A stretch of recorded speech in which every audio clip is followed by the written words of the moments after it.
Look, every single day, people are lying right to your face. Seriously. Now, sure, some of those are just small, harmless little white lies, the kind of social glue that keeps polite society from completely falling apart. But others are deliberate, they're calculated, and they are specifically designed to cost you something significant. So welcome to This Explainer. I'm so thrilled you're hanging out with us today because we're about to completely dismantle that false confidence you probably have in your natural lie detection abilities. We're going to break down the actual architecture of deception. All right, let's just dive right into this.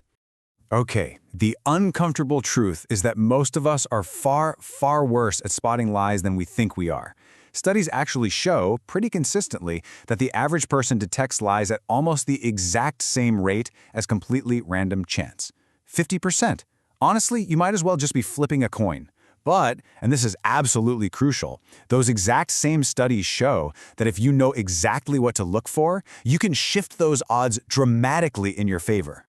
So we're going to look at 5 actionable signals drawn straight from our source material that are going to change everything.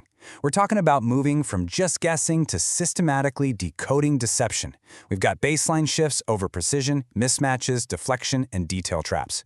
Once you really wrap your head around these 5 signals, the people around you are never going to look quite the same again. Let's start right at the absolute foundation. The golden rule, the absolute ground zero of lie detection, is establishing a baseline.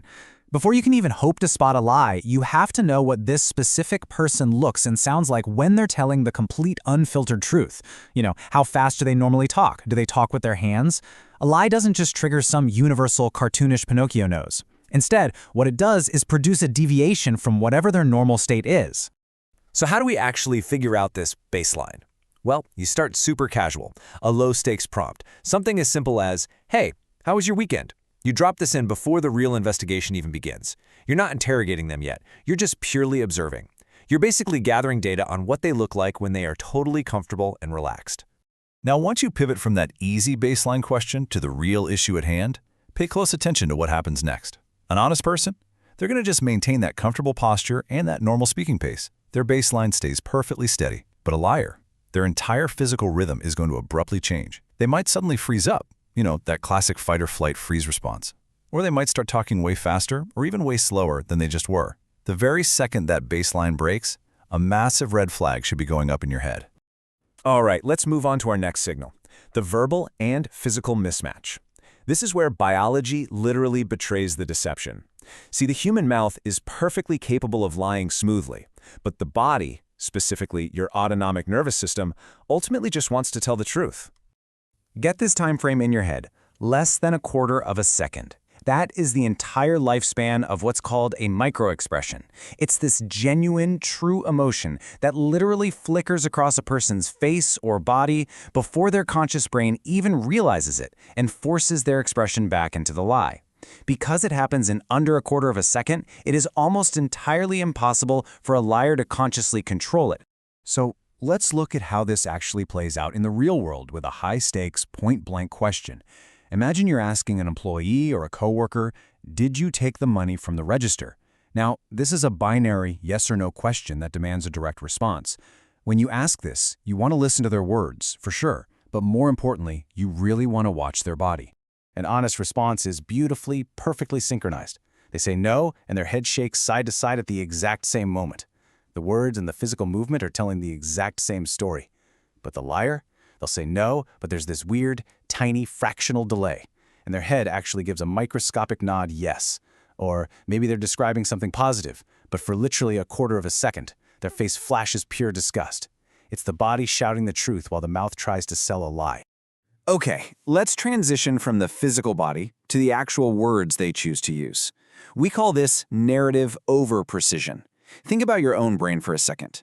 Real memories are inherently messy and kind of fragmented, right? Prepared stories, on the other hand, are suspiciously clean. Let's apply this to a super common scenario. You ask a coworker, "Hey, why were you late to work today?" What you're looking for here is how genuine organic memories fundamentally differ from manufactured, rehearsed alibis. The difference here is night and day. The honest response is just natural, messy recall. They pause, they say they might even go back and self-correct, completely skipping over the boring stuff. "Oh man, traffic was awful. I missed my turn." But the liar? They have completely overprepared. They're dropping exact times, specific locations, precise sequences. While at exactly 8:03 a.m. I left the house, took Route 4, and exactly 3 cars were blocking the intersection. Come on, nobody naturally remembers a boring commute with that kind of intense exactness. If the story sounds like a smoothly rehearsed script, it almost certainly is.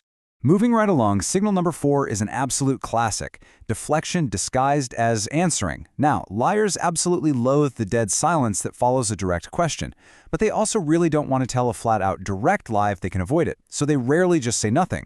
Instead, they buy themselves precious time by answering the empty space around the question. Let's set up another direct confrontation. You ask a colleague, or maybe even a partner, "Did you finish the project you promised?" Just like the register question earlier, this requires a simple yes or a simple no. Let's see how both sides handle it. An honest person takes the direct question and answers it directly. No, sorry, I didn't get to it yet. It might be an uncomfortable thing to admit, but it is straightforward. The liar, however, completely deflects. They might repeat the question slowly to buy a few seconds, or they might even go on the offensive. Wait, are you saying you don't trust my work ethic? Suddenly, they are super concerned with your level of trust in them rather than just telling you if the task is done.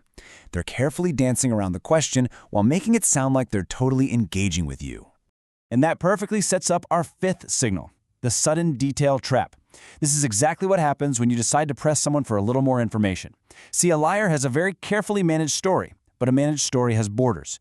When you push past those borders, the story is suddenly forced to adapt entirely on the fly. So, you just innocently ask a follow-up question that actively tests the limits of their little narrative. Let's say they mentioned meeting up with someone. You just casually say, "Oh, can you tell me a little more about the person you met with?" You are actively poking at the edges of their script to see what holds up. Notice how wildly the responses diverge right here. An honest memory just naturally expands. They'll probably recall a few more standard features. You know, what the person was wearing, maybe their hair color. But the liar is trapped. And usually one of 2 extreme things happens. Either their details suddenly become incredibly vague and fuzzy in an area that they were just highly specific about, or they totally panic and the details wildly multiply beyond anything a normal memory would hold, just to fill the gap you think you found. Anytime you see a sudden drastic swing in the level of detail, that screams deception. Okay, hold up. Before you go out there and start interrogating your friends and your family, we really need to talk about the most vital rule of lie detection. A single nervous gesture, like clearing their throat, breaking eye contact, or stumbling over a word, means absolutely nothing on its own. Honestly, people just get nervous. We all have weird quirks. The real true secret to lie detection is all about finding the pattern. What we are really looking for are clusters.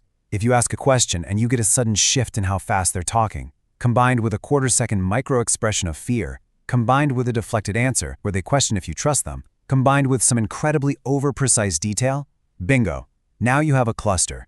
When you have multiple signals appearing together in response to the exact same topic, that builds an undeniable pattern. There is this absolutely perfect quote from our source material that just sums up this entire explainer. Liars are not caught by one signal, they are caught by the pattern. That is how you apply this framework responsibly. Don't be that person who accuses someone of lying just because they blinked weirdly. Be the smart observer who calmly waits, establishes the baseline, and looks for the cluster. So here is your big takeaway. You don't have to rely on a coin flip anymore. You actually have the blueprint now. You know how to find that baseline, you know how to spot the physical mismatch, you know how to listen for that overly rehearsed script, how to catch the deflection, and how to test their details. So the next time you sit down to talk to someone, whether that's at work, at home, or literally anywhere in between, what pattern are you going to see? Keep those eyes open, and hey, thanks so much for joining me on this